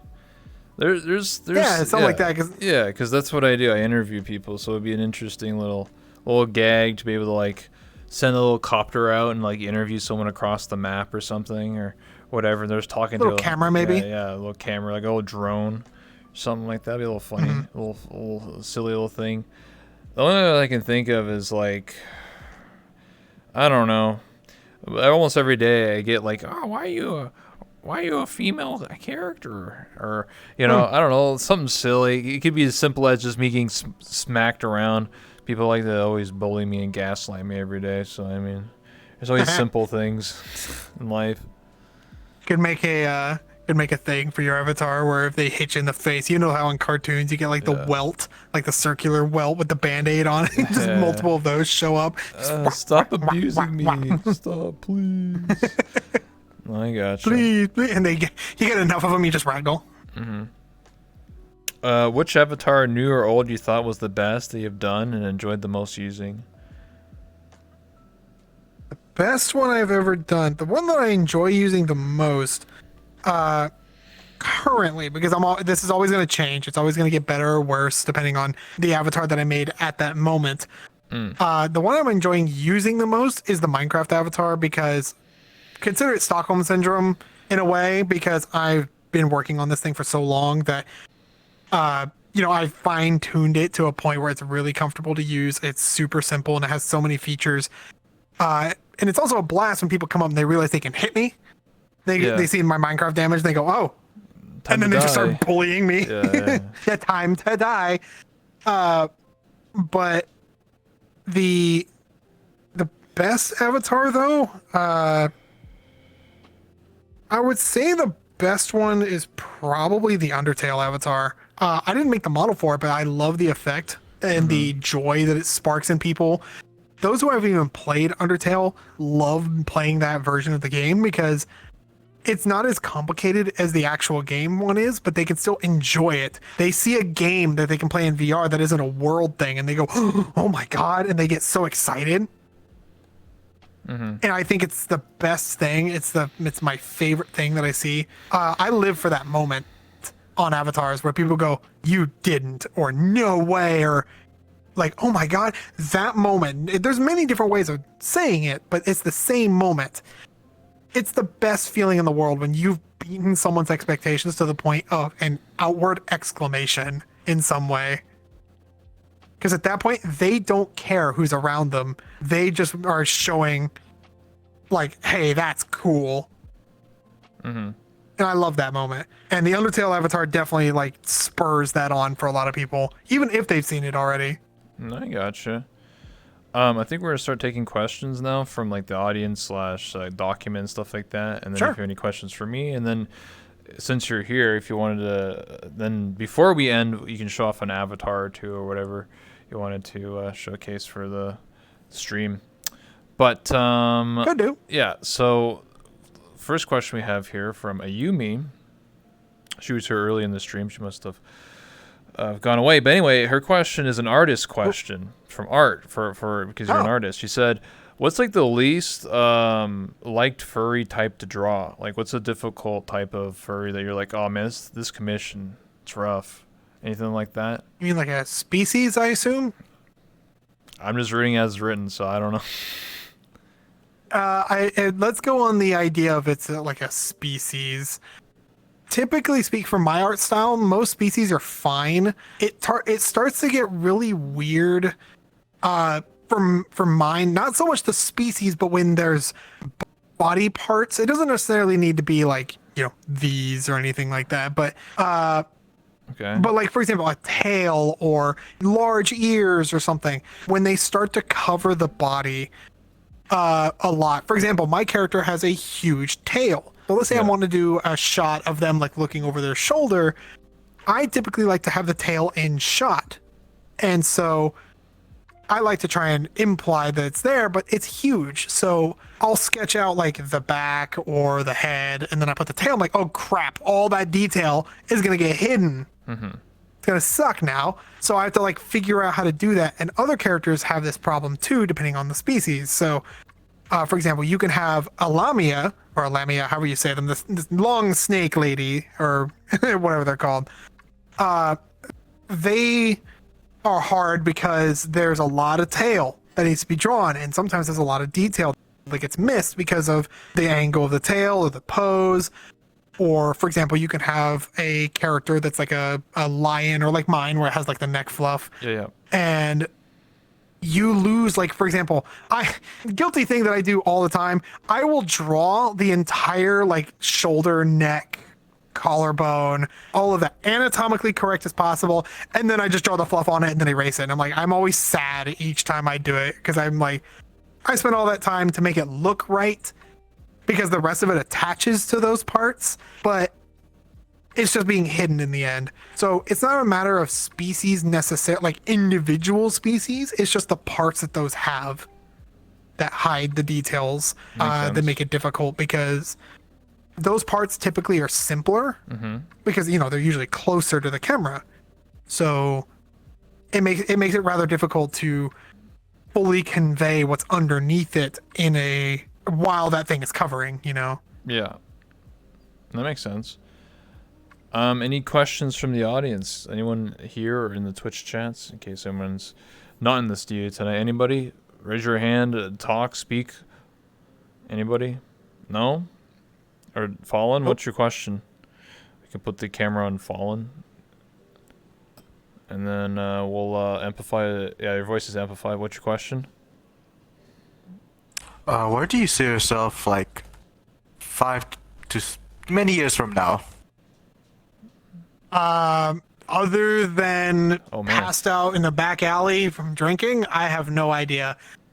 The thing is with my kind of like work, I guess, if you want to call it that, is I'm very much like a master of all trade, like a jack of all trades. I will hop from hobby to hobby to hobby, and I tend to, like, I have a bit of a talent, I guess, or an innate ability to just pick things up quickly, and I get good at it. And I do, like I said, I already have a full-time job and everything, so most of this stuff is just hobbyist.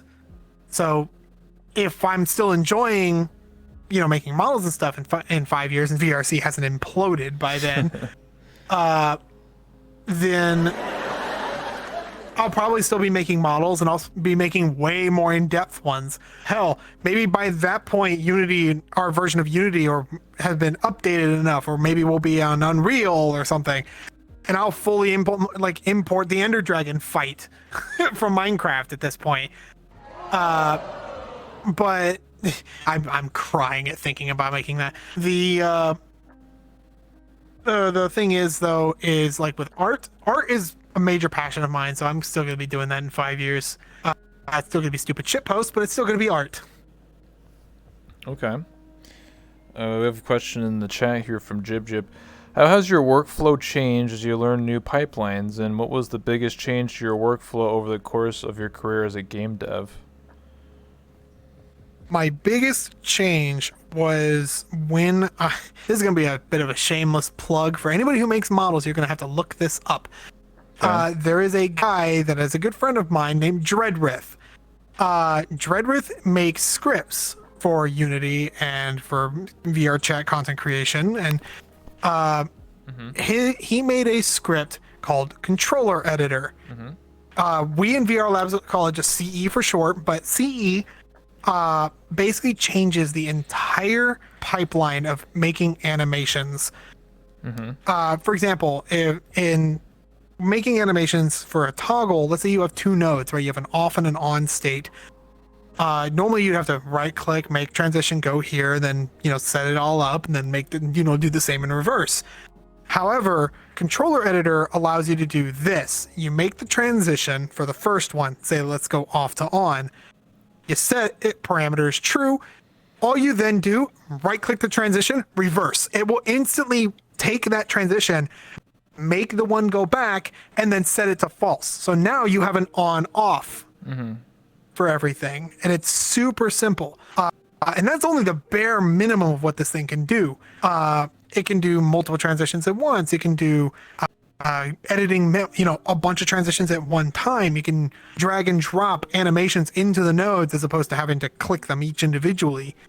And there's all kinds of stuff. There's even cosmetic changes. For example, you can do changing node colors, transition colors, background colors, the whole shebang shaboodle, however you want to say. And that by far has sped up and taken a lot of the frustration out of making animations. Highly recommend you look it up. I will shamelessly promote this because it is very much worth your time if you make models.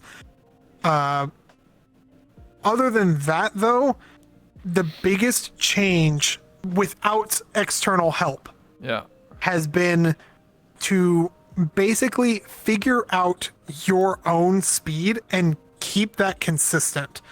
The reason being is that if you falter after your speed, you found your speed, then you're gonna find that moment of, oh, it was working yesterday, oh, it was doing this, and suddenly you're stopping and thinking about it again, and as opposed to just enjoying it, going with the flow. A lot of my avatars I set, and it's kind of arbitrary. Sometimes I'll follow this, most times I won't. I'll set a pseudo time limit for how long I have to complete the avatar. A good example of an exception to this is the Minecraft avatar. A avatar that I had a strict time limit on was my St. Paddy's Day avatar from last year. I had 14 hours from the time that I decided to make the avatar to the St. Paddy's Day party to make that avatar. And so I set out to do it in that time. All it was lip syncing. That's it. That's the entire avatar, but it's a 4-minute song that I have to do the entire lip syncing for. And I found my pace. I put on a bit of music in the background. I had a couple sandwiches and some water. And I just got with the flow. Keep the rhythm up. Keep your pace. If you need to stop and take a break, that's fine. But, once you get back into it, get that ball rolling again. If you don't keep that pace, whatnot, you're going to stop, second guess yourself. And that leads to you going, well, and then when you have that moment, you're done. You're going to have problems. Damn. That's crazy. 14 hours to do. But, hey, it's worth it at the end of the day, right? So, I still think it's my best lip syncing animation to date. Do you have any questions for me before we see some of your avatars that you want to showcase tonight? Anything you want to know about me? Let's do this. How about this? I don't know if this has been answered, but me being the furry here and you not being the furry, if you had to pick a persona, what would it be? Oh, that's a good question. I don't know. Don't I have to take a test? I'm obviously the raccoon. It's like a prick your finger, get some blood, Well, okay, so to explain that is I've heard that to find what your persona is, you're supposed to take a personality test, and then it gives you a suggestion. No, this is not like Potter House. The thing with a persona, and this is purely opinionated, is just pick something you like. Or pick something that you think fits with you. For example, this will be a super stereotypical one. Let's say you're a very aggressive type person, then a lion might be good for you, Okay. Or for example, in your case, maybe it could be based on what you look like, So the red hair, the orangey eyes, it could be something that's similar in color, red panda maybe might work for you. Or if it's just an animal you really like. In my case, I just really liked raccoons. I don't know. Some people have always said I look like a fox, but I feel like everyone and their mom's a fox, so yeah. I don't know. We'll see. Maybe one of these days.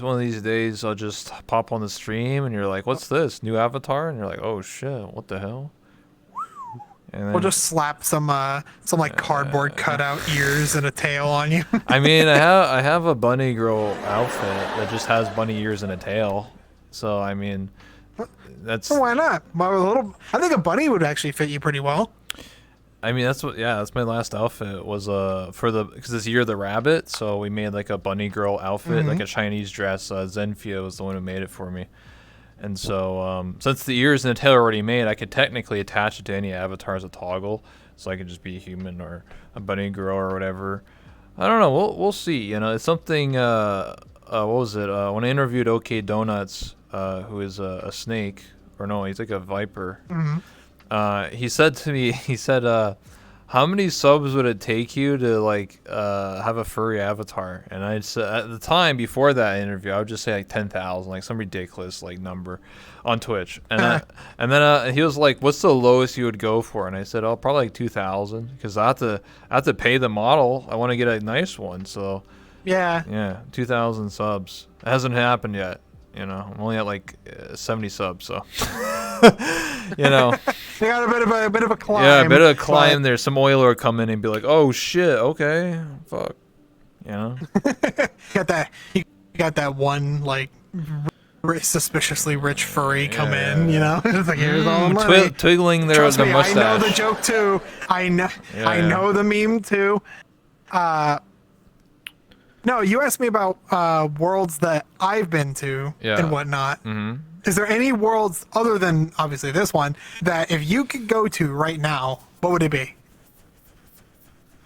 A world I would go to, and I don't want to like say like a game world because it's like a cop out. I think if I could go to an interesting world, the ones that are made, I forget the newer one. It's the guy who made Organism. So there's a newer one that came out. Those worlds really interest me because like the Organism world is like you go into it's an experience basically. It's not scary. Isn't it like that really trippy exploration world? Yeah. It's where you like go through it and then like you're like, wow, I'm suddenly in a school, and then like I'm suddenly outside. What the fuck? Now everything's upside down, and there's like the toilet's like all filled with water, and you're like, what's happening? There's no explanation. It's just. Wait, is your toilet not filled with water? Or like, I don't know, something like that. But there's a newer one he made, or they made a couple months ago, and I explored with some friends, and like at one point you go outside and you just hear like power lines, and like it's almost like a park type of aesthetic, but it's like a sunset, and then like we're all just chilling there for like 20 minutes. Like, man, this is relaxing. And the next minute you're like back in some sort of like, I don't know, like dentist's office or something, and then suddenly you're like A bit of a jump. Yeah, and then like you're in like some computer room and it's like playing Doom on the computer. You're like, "Dun-dun-dun-dun-dun-dun." You're like, yeah, like it's such like a weird, you know. These are things you can only hope to try and explain to somebody who does not know VR chat. It's like, yeah, you can go to this world, you'll be like in a nice sunny glade, and then all of a sudden a dentist's office. You know, normal stuff. Yeah, and then suddenly you're in a computer room, and then there's like a hole that goes to hell, and then there's like Doom playing on the computer, and it plays like the theme song. You're like, what the fuck? There's a Teletubby sitting on a toilet. Yeah. Like, yeah, that's how I feel. What was the most satisfying project you've done so far? That's what Yoon asked. my most satisfying project. There is a. I think the one that's the most satisfying purely because I like it is I have an avatar that recreates Return of the Obra Dins by Lucas Pope, the same guy who made Papers, Please. It recreates the look, the audio, the models, everything from the game in VR. Because in that game, you're in first person already, like exploring and looking around and trying to see all the details. I think that game would excel if it had a VR port. It would be so cool to be able to explore and see all these details in first person proper. And so I wanted to explore that on an avatar, and I did it, and it excels the experience. I was correct, and it's super fulfilling to be correct in my own assumption for myself. No, I feel that. I think for me, it's just my showcase. I think that's the most satisfying project I've done because it's such like a. It's like 2-3 months of like working build up, like getting the world to function, messaging 60 people, and then hounding them like hurting cats, and then figuring stuff out. And then when it's all said and done, I'm like, the satisfying part is when like people have come up to me after the showcase and be like, "Hey, I bought an avatar. Like that, I bought this avatar because of you, and like it was cool, you know." So like that means like I affected VR chat in a way. Like people actually were like, wait, dude, like that creator is so sick. I want to commission them. I want to like, what's their next avatar? You know, being shown off. So that sort of stuff is what is satisfying to me is when you I do know that feeling. Yeah. The few times, like with VRC blocks, the few posts, I haven't gotten many because it hasn't been out that long, to be honest, but the few times where somebody sent me like DMs or pictures of them building in a world with the system, and they're like, look what I did, and they'll link me to it and you know, and show me. It's super cool to see that happen in real time because it's like I brought joy to these people. Yeah. You know, they're having fun. That being said, that excludes everybody who has problems installing my stuff because you break everything and I don't know why. Yeah, welcome to Unity 101 where everybody else can break your stuff no matter how solid it is. But yeah, I completely agree with that. The satisfaction that comes from either showing them something, giving them something, or having somebody have supported someone else because of your advertisement is super, super satisfying. And it's one of the most fulfilling experiences you can have as a creator. Oh, absolutely. So, do you have an avatar or two that you want to show off? It doesn't have to be in a crazy like 15-minute thing. It could be something quick or something you want to showcase on the what do you call it? The middle star there. Oh, sure. All right. How I've talked about it a lot. How about the Minecraft one? I can show Sure. a VRC block some. Yeah. Hello, I'm too big. Hello. I've become Minecraft. That guy can zoom out with the hand or with the follower camera. Hi. Yeah. So it's either that or you can use the handheld camera and then you can just play it by ear because it's more easier to control. I will let them figure it out. Yeah. Do you want to just I will use recommend zooming out a little bit though. Yeah. So he's going to use the handheld, so it's like more easy because you can zoom in and out with the handheld. It's a lot more easier. It's, the system we're using right now is like automated. Yeah, there. See, it's like way more you can do things with. Oh no, you have 1 HP. Ta-da. Oh, I was gonna punch. I'm gonna come out of nowhere. Oh, you wanna? Yeah, No, give me all the stuff. Give me all the stuff. All right. No, my diamonds. Hold on. Here, let me. Just give me one. That's what you get. You trying to crash my lobby? Get out of here. Yo, it's my diamonds. Yo, I'm out of this bitch. That's when I come back with like a diamond sword and just stab. You can't kill me. I'm the host. What? Please. It's my show now. Uh-oh. Okay, what can... I don't need to go for diamonds, though. I see that your chest is empty. Shit. All right. What else can you do with the blocks, like the Minecraft avatar? So here's the thing. I'm going to recommend the camera. I'm actually going to turn around and spawn this thing. Yep. So this is the UI for it. Now I can't go too far away because it's going to despawn, but this is the creative menu for the whole thing. So if I go over here, I can actually spawn a little guide with some of my art on it, all kinds of different things. Now, mind you, this may be my version, but this is the version that would be released. But the cool thing is here, it's got every one of these blocks, including sliders for alternate blocks. Oh, different types. Damn. Yeah, including like woods and everything. What's really neat though is like, okay, yeah, cool, you have a UI, but that's not great. However, if I reset this, there we go. And hold on. Sorry, your world is a little offset. That's okay. Let me set this back up. No, I'm just going to set it for the grid. Oh, Ta-da! So we can place blocks. Now, here's the thing that's really neat. So it's on a grid, right? It's 1-to-1. And this is actually, believe it or not, it's actually Minecraft scale. holy shit. These blocks are big. Yeah, the Minecraft blocks are big. Here's the thing. It's a little dark in here, so let's just... Ta-da! Yeah, you can line it up. Yeah. Now, what's cool here is I can... see you darkening the screen. I got really confused there for a second. That's him doing it, Yeah, no worries. But here's the thing that's cool about this. So I'm actually going to swap avatars real quick, and you're going to have to change. Change. Would you like to go ahead and clone this for a second? So this is Yeah. the public version of the system. What's up? Ta-da. Okay. So the reason for this is we're going to, whoops, if I can select the right one. I'm going to show you a feature. All right. You're just out here munching away. Now here's the cool part. If I put these down, can you do right fist for me when the menu is not open? How do I close the menu? Do I just like... Do fist while highlighting on it. There you go. Okay.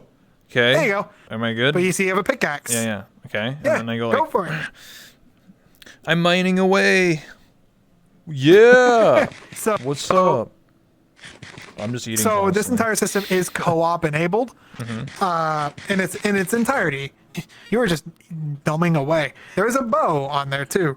Yeah. It doesn't work quite yet though. Also, real quick, Oh, what the hell? but here's the thing. So we're gonna do we're gonna do two more things. So can you do right thumbs up for me real quick? Yeah. With the menu. So yep. So in the top right, you'll see a menu button that looks like TNT. Yeah. Do fist on it. Okay. Now select the TNT by hovering over it and do fist. Okay. Oh. So now you'll see the. Okay. Fist. There you Okay. go. Oh. So Oh, I you placed should- it. One of them over there. I did not see it, Oh. but there it is. I see it. Okay. Yep, it just popped in. All right. So here's the thing. So watch this. I'm gonna put mine there. Now remember, I changed my offset, so Yeah, it's gonna be yeah. a little cursed. But here's the cool part. So you placed that one. I Yeah. placed that one. Mm-hmm. I'm going to select this in my hand and watch. Oh shit! Chain reaction. Ta-da! I'm going in. Oh fuck! Oh sick! What the heck? So the TNTs chain together, and if you have blocks around, they'll break. Depending on the block, it will, break certain ones. Like obsidian doesn't break, bedrock doesn't break, but everything else does. Water and lava don't. Of course. But there was one last thing. I talked about it quite a bit, and I think it would only be fair to Oh, the fully pig. demo him. Yeah. So this is Frank. Yeah. And Frank the pig. I hate Frank. Frank hates me. Oh, apparently he doesn't hate me that much. The thing is about Frank, he's an AI. He'll actually wander, look around. He'll actually respect surfaces and floors. So you'll see, go boom. There you go. The thing is about Frank though that makes him really cool is if I do this. Now you can swap back if you'd like. All right. Give me a second. Oh yeah, Frank will look at you too. He kind of likes to look around. I'm I'll human. put that on him real quick. You are. Easy. Let's go. I got a mount. Yo, what up? Come on, buddy. Come on, buddy. Come on, buddy. We're gonna take you around the world. What the? Dude, he's getting lured around. And What the then- hell? He is getting lured around. He will stop to me though if I do this. There we go. And I'll reset you. There you are. How's your new chair? Oh, it's great. This is how I do all my interviews bye. now. Yeah, this is how I'm gonna do all my interviews now. Every time I go to a public, I'm like, "Yo, what up? This is my ride. This is my mount, bro." I'm gonna bring transmogs to VR chat, World of Warcraft style. I'm like, "Yo, pull my whip."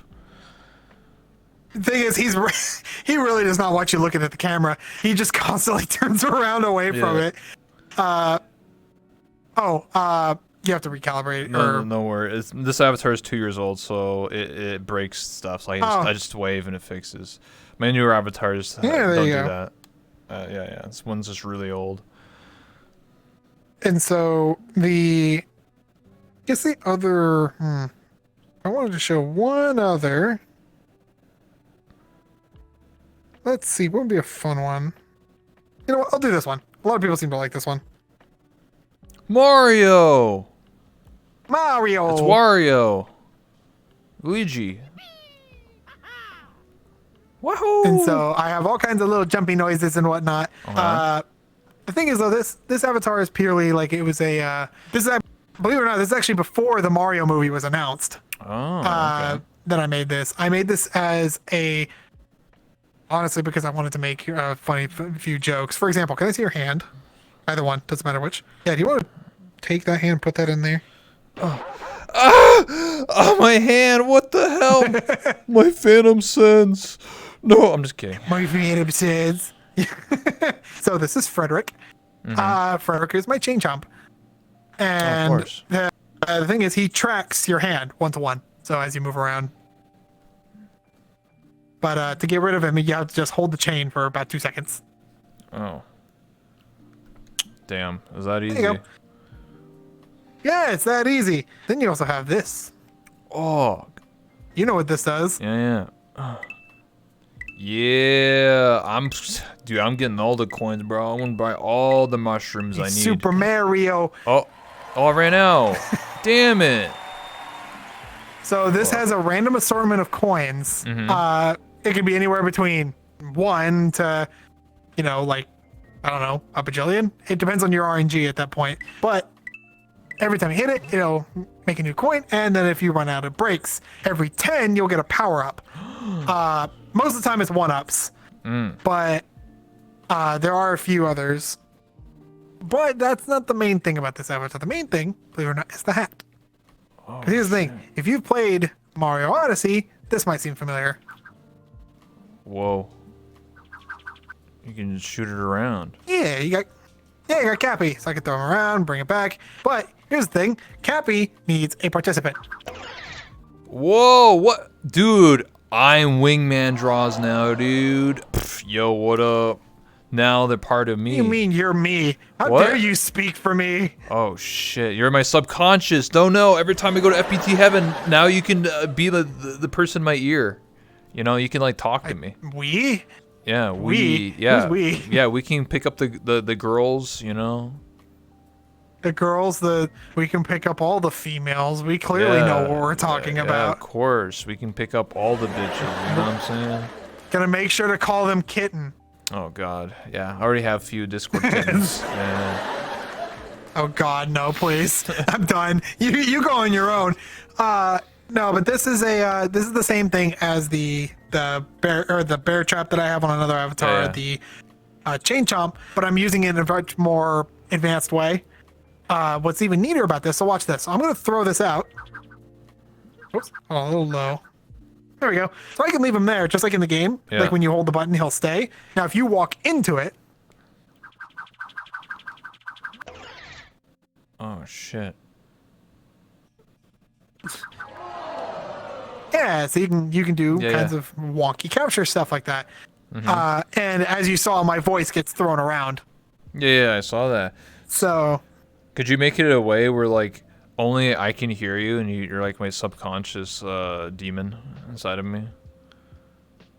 yes, I actually could do that. That would be very jank, but it could work. It would be interesting. You could be like, yo, show you. Like, you could be like, come on, give me some tips, some pointers, and it'd be some funny dating show or something. I don't know. Well, see, there's a lot of avatars. So I actually have a list of avatars that I really, really want to try to make. And one of them lately has been I want to make a phone, right? Okay. And it's a little phone. You pick it up, and the moment you pick it up, Yeah. the person who grabbed it is then instantly transported to a real-time version of Five Nights at Freddy's 1, Oh shit. where they have to play it. Okay. Here's the thing, though. The avatar would only play that entire game for the person who picked it up. So no one else would see it. They'd still just see the phone.